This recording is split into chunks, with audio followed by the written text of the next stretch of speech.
हमारे व्यस्त जीवन में ईश्वर की आवाज। परमात्मा हमारा हाथ खाली करता है जिससे वह हमारे हृदय को भर सके। वह चाहता है कि हम संसार में मुक्त रहें, आज़ाद रहें, उन्हीं में रहें। गुलामी इस दुनिया में किसी को भी अच्छी नहीं लगती। यहाँ तक कि पशु पक्षी भी गुलामी पसंद नहीं करते, वे भी आज़ादी चाहते हैं। मनुष्य का तो स्वभाव ही है कि मनुष्य आज़ादी का अनुभव करे, और ये जीवन भी मिला है इसी उद्देश्य के लिए कि मनुष्य आज़ाद जिए। लेकिन हकीकत यह है कि हम कई तरह के बंधनों से जकड़े हुए हैं। सबसे महत्वपूर्ण और मुख्य बंधन है संसार, ये बाहरी जगत, प्रकृति, हमारा ही शरीर और शरीर की वासनाएं, हमारा मन और मन की प्रवृत्तियां, ये भी प्रकृति के ही हिस्से हैं जो हमें बांधे हुए हैं, जकड़े हुए हैं। हमारे जीवन में दुख है, आहें हैं, आंसू है, पीड़ा है। इसका मुख्य कारण क्या है? इसका मुख्य कारण भी हमारे बंधन ही हैं। हमारे ही बंधन, जिसको हम अपने अंदर परछाई की तरह, अपने हृदय में आईने की तरह, अपने मन और वृत्तियों में वासना की झलक के रूप में, तृष्णा की झलक के रूप में, कामना की झलक के रूप में देख सकते हैं, और वे हमारे मन में, मानस पटल में, मन के तस्वीर में झलकते हैं। आज आप इस विषय पर चिंतन करें कि मैं कितना मुक्त व्यक्ति हूं, कि मैं कितना मुक्त जीवन जी रहा हूं, जीवन में कितनी आज़ादी का अनुभव करता हूं। क्या मुक्ति की दिशा में मेरे कदम बढ़ रहे हैं? आज आप इस पर अपना ध्यान अपनी ही ओर लगाकर देखें। 19वां सामान्य रविवार, 7 अगस्त 2022। पहला पाठ प्रज्ञा ग्रंथ अध्याय 18 पद संख्याएं 6 से 9 तक। दूसरा पाठ इब्रानियों के नाम पत्र अध्याय 11 पद संख्याएं 1 से 2 तथा 8 से 19 तक। संत लूकस का सुसमाचार अध्याय 12 पद संख्याएं 32 से 48 तक। प्रभु यीशु का सुसमाचार हमें मुक्ति का संदेश देता है, इसलिए पूरा धर्मशास्त्र हमारे लिए मुक्ति का संदेश लेकर आता है। इसलिए धर्मशास्त्र के प्रति प्रेम, लगाव और उसके प्रति श्रद्धा बहुत जरूरी है, क्योंकि यही हमें हमारे अंदर ले जाता और हमारे अंदर मुक्ति का संचार करता है। ईसा का एक एक कथन क्रांतिकारी है। इसलिए अगर आप मुक्ति की दिशा में बढ़ना चाहते हैं तो उनके क्रांतिकारी वचनों को पढ़ें, थोड़ा सा समय निकालें और उन पर अपने जीवन को समर्पित करें। ईसा कहते हैं, अपनी संपत्ति बेचकर जरूरतमंदों को दे दो, अपनी संपत्ति बेचकर जरूरतमंदों को दे दो। इस दुनिया के लिए जिसमें आप हो वो अस्थाई जगह नहीं है, इस दुनिया के लिए नहीं। लेकिन इस दुनिया के आगे जो दुनिया है, जो हमेशा साथ रहने वाला है, उस धन की खोज करो। हमेशा साथ रहने वाला धन क्या हो सकता है? क्या है, उसी पर आज अपना ध्यान आप केंद्रित करें। हमेशा साथ रहने वाला धन है जिसे हमें खोजना है, आपने पाया हो या ना पाया हो, वह है आत्मा, हमारी आत्मा। आज आप अपने आप को पाएं अपनी आत्मा के रूप में। कहते हैं ईश्वर हमारे हाथ को खाली करता है, ईश्वर हमारे हाथ को खाली करता है जिससे वह हमारे हृदय को भरे।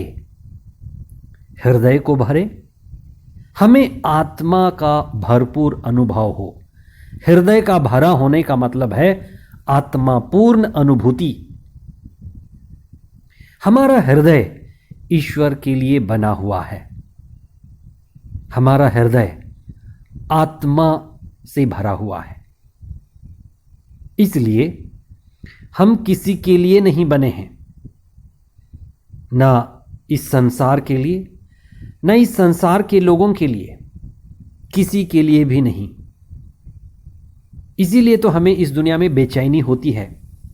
हम परिवार में रहते हैं, भीड़ में रहते हैं, पति हो, पत्नी हो, बच्चे हों, उनके साथ रहते हुए भी हमें बेचैनी होती है, क्योंकि हमारा हृदय ईश्वर के लिए बना हुआ है। इसीलिए संत पौलुस बार बार हमें याद दिलाते हैं, क्या तुम्हें यह बात का पता है, क्या तुम्हें इस बात का पता है कि तुम ईश्वर के मंदिर हो और ईश्वर का आत्मा आप में निवास करता है। आत्मा की खोज, आत्मा को पाना, आत्मा में होना, आत्मापूर्ण जीवन ही स्वयं में स्वर्ग के राज्य का अनुभव है। इसीलिए ईश्वर ने कहा, स्वर्ग का राज्य तुम्हारे अंदर है। आज आप इस पर विशेष चिंतन करें, मैं किस राज्य में हूं? ईश्वर के राज्य में, स्वर्ग राज्य में या नरक में? हमारे अंदर जो परिस्थिति है वही हमारी पहचान है।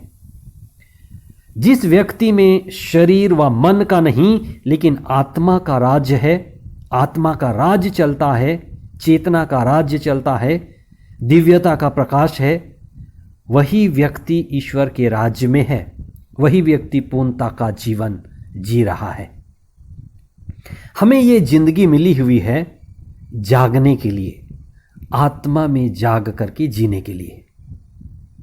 हमारी यह जिंदगी एक सुनहरा मौका है, एक सुखद अवसर है कि हम आत्मा की खोज करें। इसीलिए शास्त्रों से प्रेम, शास्त्रों का मनन चिंतन, शास्त्रों का ध्यान और साधना अति आवश्यक है। आप आत्मा में जागें और आत्मा में जीवन बिताएं। आज का दूसरा पाठ हमें कहता है कि हम ईश्वर पर अपनी श्रद्धा और अपना विश्वास हर हालत में बनाए रखें। धर्मशास्त्र में कई ऐसे व्यक्ति हमें मिलेंगे जो हमारे लिए आदर्श हैं, जैसे इब्राहिम, उनकी धर्मपत्नी सारा, उनका पुत्र इसहाक। इसी तरह के कई सारे लोग जो विपरीत परिस्थितियों में भी, विकट परिस्थितियों में भी इस संसार में रहते हुए आध्यात्मिकता के मार्ग पर चलते रहे, ईश्वर के साथ रहे, ईश्वर के साथ चले। ईश्वर पर उनकी श्रद्धा और अटूट विश्वास हमारे लिए सबसे बड़ी सीख है, पूंजी है। इसलिए आज आप इस पर चिंतन करें कि मेरी श्रद्धा और ईश्वर में मेरा अटूट विश्वास मेरी सबसे बड़ी पूंजी है।